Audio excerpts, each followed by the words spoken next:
pessoal, aqui é a Stephanie e continuando o projeto VIPs, esse é o terceiro vídeo do projeto que eu já falei aqui no canal. Se você não viu desde o começo, clica aqui nos cards que eu vou deixar a playlist pra você assistir os dois últimos vídeos que eu já fiz. E pra dar continuidade a esse projeto, hoje eu quero conversar com vocês sobre aquelas que foram as decepções do ano de 2017 pra mim. Só deixando claro aqui, gente, que esses livros foram decepções pra mim, porém não significa que são, tipo, nossos piores livros que eu já li na minha vida, os piores que eu li no ano. É complicado a gente dizer que os livros foram os piores, porque parece que o livro é ruim ou é mal escrito, e não necessariamente é isso que acontece aqui nesse caso. Poderia dizer assim, que foram os livros assim, que eu menos gostei, né? Foram os que eu dei as notas mais baixas, mas nem por isso significa que são livros tão ruins a ponto de eu não indicar pra quem possa gostar. O primeiro livro que eu vou citar aqui pra vocês é A Fúria e a Aurora, da Renée Ahdieh. Esse livro é um reconto de Mil e Uma Noites, e desde que ele foi lançado lá fora, ele vem sendo muito hypado e muito comentado, tanto lá fora quanto aqui no Brasil. As pessoas amam muito esse livro, a maioria das pessoas que eu conheço, que eu já vi que leram. E aí quando eu peguei ele pra ler, eu tava esperando aquele romance arrebatador, aquela coisa que eu fosse suspirar e tal. Só que não foi bem isso que eu encontrei, ele foi uma grande decepção pra mim, porque eu achei um livro muito morno, assim. Eu não me importei com praticamente ninguém, eu gostei de um ou outro personagem secundário, mas dos principais mesmo eu não me importei, eu não gostei. Eu achei que a protagonista, acho que é a Sherazade, né, ela tinha uma intenção ali, tipo, a autora criou ela com uma intenção de ser uma personagem forte, aquela personagem que enfrenta as figuras de autoridade e que é independente, mas eu achei uma personagem muito estranha, eu achei uma personagem que não passou essa força toda pra mim, então eu não gostei dela e nem também do par romântico. Enfim, gente, pra mim foi um livro extremamente raso e eu acho que eu não vou ler a continuação. Mas é aquela coisa, eu acho que não é uma coincidência que tanta gente tenha gostado. Acho que se você gosta de romance, você tem que dar sim uma chance. Outro livro que foi super decepcionante pra mim, e foi uma pena, porque eu acho a capa desse livro maravilhosa, foi The Heart of Betrayal, da Mary E. Pearson. Quase que me deu um branco aqui no nome. Esse livro é a continuação de The Kiss of Deception, que eu também não achei tão bom. Eu dei 3 estrelas para The Kiss of Deception, porém esse aqui eu achei pior. Eu achei que a série deu uma boa decaída. Esse livro tem sim aquele problema do segundo livro, que acontece em muitas trilogias.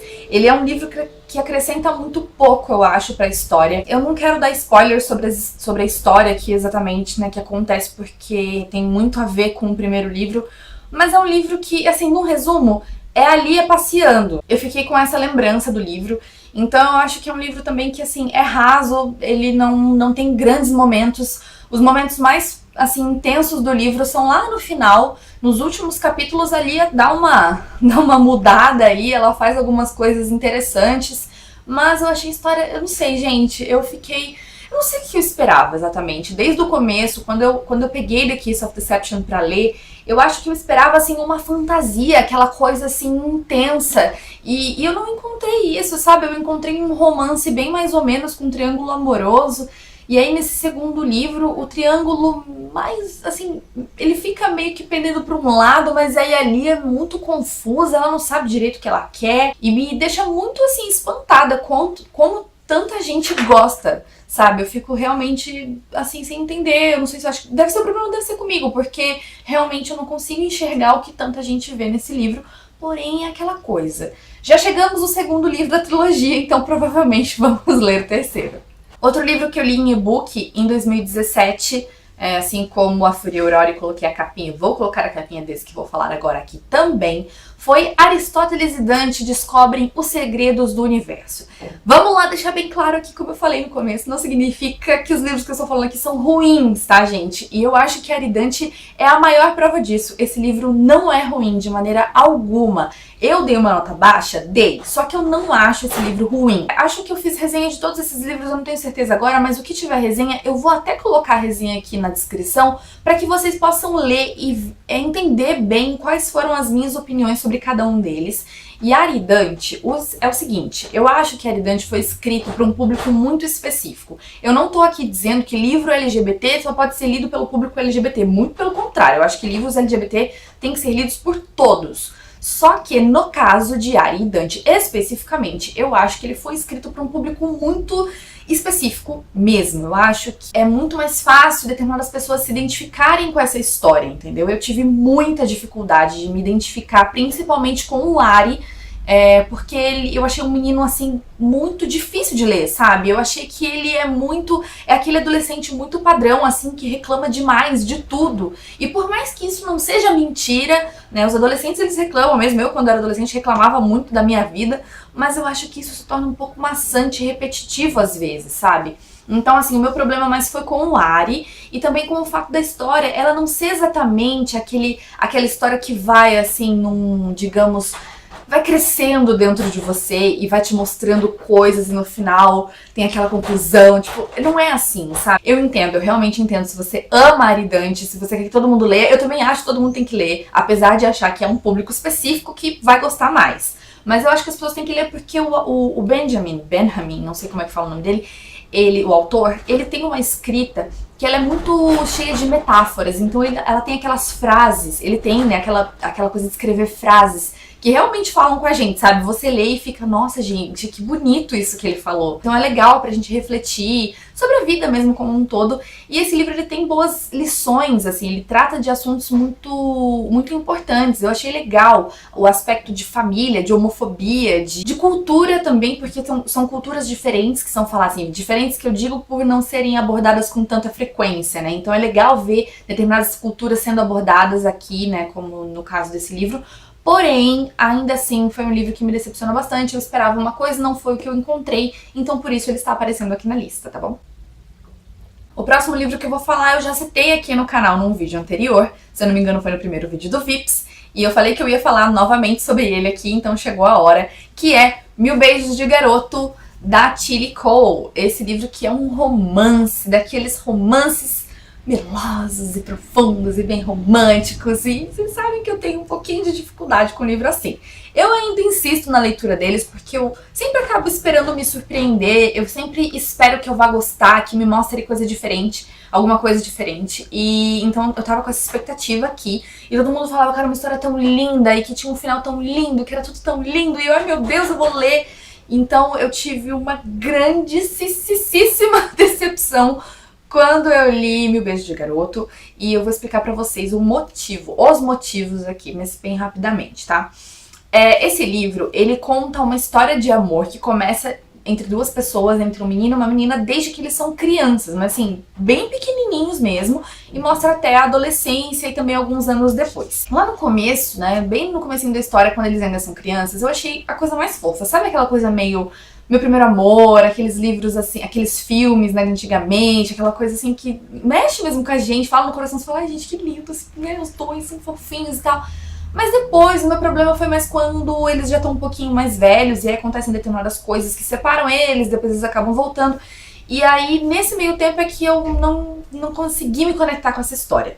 A história toma um rumo extremamente dramático, assim, muito dramático mesmo. Se você chora com facilidade, se prepare, porque esse livro, ele foi escrito com o objetivo de fazer os seus leitores chorarem. Então ele toma um rumo extremamente dramático, e isso começou a me incomodar, entendeu? Porque eu comecei a sentir uma carga dramática muito grande, que não foi aquela carga dramática que no meu ponto de vista, não foi aquela carga dramática que ela foi sendo acrescentada à história e você foi entendendo os personagens e você foi conhecendo mais deles. O livro, gente, ele não é um livro muito pequeno, tá? Ele tem aí ele tem 400 páginas, apesar de não parecer, e ele tem uma diagramação com uma letra não muito grande, então é um livro que leva um certo tempo pra você ler, e os personagens, eles não crescem muito na história, entendeu? Eles permanecem muito estagnados durante toda a história. Então eu senti que eu tava lendo a mesma coisa durante muitas páginas. Esse foi o meu maior problema. Lá no final tem, assim, uma parte um pouquinho mais emocionante, assim, que eu gostei e tal, mas mesmo assim foi uma decepção muito grande. Mas é aquela coisa, eu acho que para leitores que gostam de livrinhos bem água com açúcar, de livrinhos bem melosos, assim, com romance bem, sabe, essa coisa mais pura do romance, mas assim, o sentimento amor mais do que qualquer coisa, eu acho que é uma boa você dar uma chance pra 1000 Beijos de Garoto. Como eu já disse aqui várias vezes, vou dizer de novo, não significa que seja um livro ruim, ele apenas não funciona pra mim. E pra finalizar essa lista, outro livro que eu li em 2017 e também foi uma decepção, foi Fraude Legítima, da E. Lockhart. Esse livro eu já estava bem afim de ler, até porque eu li Mentirosos e gostei pra caramba, então quando eu fiquei sabendo desse lançamento, eu fiquei super animada, super empolgada pra ler. E então, assim, eu tava esperando que fosse um thriller, né? Uma coisa meio psicológica ou policial. E aqui o que eu encontrei foi uma história que, gente, eu não sei nem explicar direito pra vocês o que seria esse livro. Se ele é um suspense, se ele é um thriller, se ele é um contemporâneo, eu não sei direito encaixar em nenhuma única categoria. Esse livro pra mim ele foi decepcionante porque eu esperava que, como a autora ela foi extremamente ousada em escrever uma história de trás pra frente, eu esperava que, fosse ter, mesmo sendo de trás pra frente, alguma coisa assim que me pegasse, ou aquele plot twist que eu ficasse de queixo caído, como eu fiquei em Mentirosos. Então foi decepcionante porque eu não encontrei isso. Eu achei que os segredos da história são entregues com muita facilidade e você não precisa ser nenhum gênio pra descobrir o que aconteceu até assim, meio que cedo na história. É bem fácil entender o que tá acontecendo. Eu achei esse livro estranho. Então, a escrita da Lee Lockhart é ótima, de verdade. Eu achei que ela deu uma boa, não digo evoluída, ela escreveu esse livro de maneira bem diferente de como ela escreveu Mentirosos. Mentirosos ela tem aquela escrita mais poética e aqui em Fraude Legítima ela usou uma escrita mais direta. Ela não fica, né, não tem muitos floreios nem nada. É uma escrita mais direta, tem bastante diálogo, mas não sei, eu achei um livro muito estranho, gente. De verdade, eu não sei nem explicar direito qual foi o meu problema com esse livro. Mas eu terminei ele e, tipo, tá bom, sabe? Eu terminei e ele se tornou um livro que eu sei que semana que vem eu já vou ter esquecido. Eu já tem bastante coisa que eu já não lembro dele, então ele foi um livro mediano por conta disso. Porém, mais uma vez, eu recomendo sim, pra quem gosta de Lockhart, eu acho que vale a pena você ler. E tem muita gente por aí que tá adorando, então eu acho que você também deve dar uma chance se você conhece a escrita da Lockhart, se você gostou de Mentirosos, mas não vá com aquela expectativa de ser surpreendido, de ter um grande plot twist, porque nesse caso aqui não tem. Então é isso, pessoal. Eu vou ficando por aqui. Eu espero que vocês tenham gostado desse vídeo e que vocês também não me odeiem por eu, às vezes, ter falado mal de algum livro que você gosta. Deixa aí nos comentários caso você concorde ou discorde de algum dos livros que eu apontei aqui. Se vai continuar, claro, amanhã tem mais vídeo e até sexta-feira a gente ainda vai conversar muito por aqui. Então não se esqueça de dar like no vídeo caso você tenha gostado. E também para poder me ajudar na divulgação, né? Porque dar o like ajuda bastante o canal. Se inscreve no canal caso você não seja inscrito. Me siga nas redes sociais, os links ficam todos na descrição. E eu vejo vocês amanhã no próximo vídeo. Um beijo e tchau, tchau!